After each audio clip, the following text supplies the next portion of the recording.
Assalamualaikum warahmatullahi wabarakatuh. Halo semuanya, perkenalkan nama saya Nur Aisyah Syahsabila. Di sini kami dari kelompok 4 akan membahas topik mengenai mengapa lahan basah penting dipelajari dalam konteks hukum dan apa potensi konflik hukumnya di Indonesia. Perkenalkan, nama saya Luki Effendi. Jadi, lahan basah merupakan ekosistem yang memiliki peranan krusial dalam menjaga keseimbangan lingkungan hidup. Dari sudut pandang hukum, lahan basah tidak hanya dianggap sebatas wilayah yang tergenang air atau memiliki tanah jenuh air, melainkan sebagai bagian integral dari perlindungan dan pengelolaan lingkungan hidup yang harus diatur secara sistematis. Perkenalkan, nama saya Muhammad Fazlur Rahman. Di sini saya akan menjelaskan tentang lahan basah dari perspektif hukum dan manfaat ekologisnya. Oke. Dalam konteks ini, lahan basah berfungsi sebagai penyangga keberadaan air permukaan, menyimpan karbon, sumber keanekaragaman hayati, serta perlindungan terhadap bencana alam seperti banjir dan kekeringan. Oleh karena itu, pemahaman hukum terhadap lahan basah menjadi penting untuk memastikan perlindungan ekosistem tersebut agar manfaatnya dapat berkelanjutan bagi masyarakat dan lingkungan. Perkenalkan, nama saya Aulia Nuraini.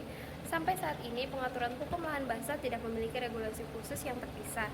Aturan masih mengacu pada ketentuan hukum lingkungan hidup secara umum, seperti Undang-Undang Nomor 32 Tahun 2009 tentang Perlindungan dan Pengelolaan Lingkungan Hidup. Kondisi ini menjadi tantangan karena lahan basah memiliki karakteristik unik yang menuntut pembuktian ilmiah yang cermat dan prosedur hukum yang sesuai dengan ekosistem. Perkenalkan, nama saya Nabila Zulfa. Saya akan melanjutkan penjelasan mengenai pengaturan dan penegakan hukum. Penegakan hukum di sektor ini melibatkan 3 bidang hukum, yaitu administrasi, perdata, dan pidana, yang harus dijalankan secara terpadu agar efektif.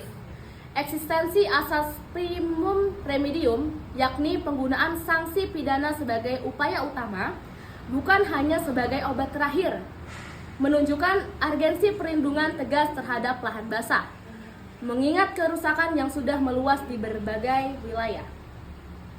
Perkenalkan, nama saya Widi Suciwandari. Di sini saya akan menjelaskan tentang potensi konflik hukum terkait lahan basah di Indonesia.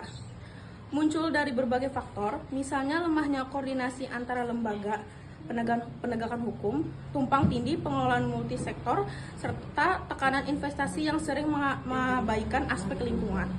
Tidak jarang, izin yang diberikan kepada perusahaan perkebunan atau tambang justru berbentur dengan aturan perlindungan lingkungan dari pemerintah pusat. Kondisi ini menimbulkan ketidakpastian hukum, bahkan berujung pada sengketa panjang di pengadilan. Selain itu, masyarakat adat maupun lokal seringkali dirugikan.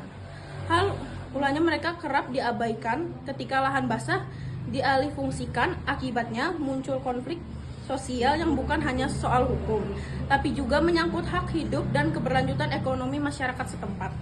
Kasus kerusakan gambut, pencemaran sungai, hingga pembakaran lahan yang berulang semakin memperlihatkan betapa rentannya lahan basah.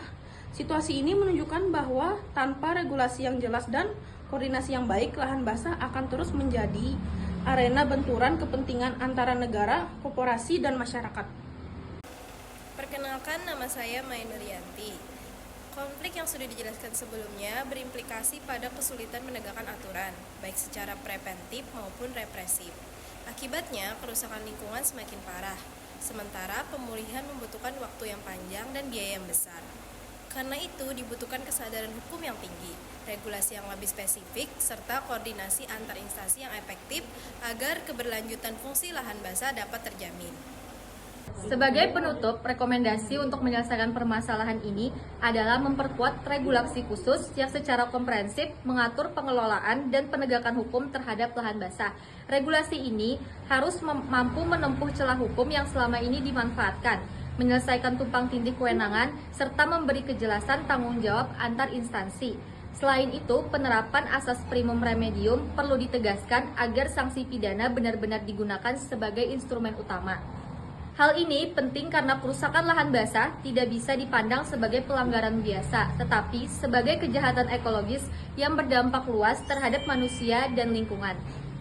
Dengan adanya aturan yang jelas dan penegakan hukum yang tegas, kita tidak hanya melindungi lahan basah dari kerusakan, tetapi juga memastikan keberlangsungan fungsi ekologisnya bagi generasi mendatang.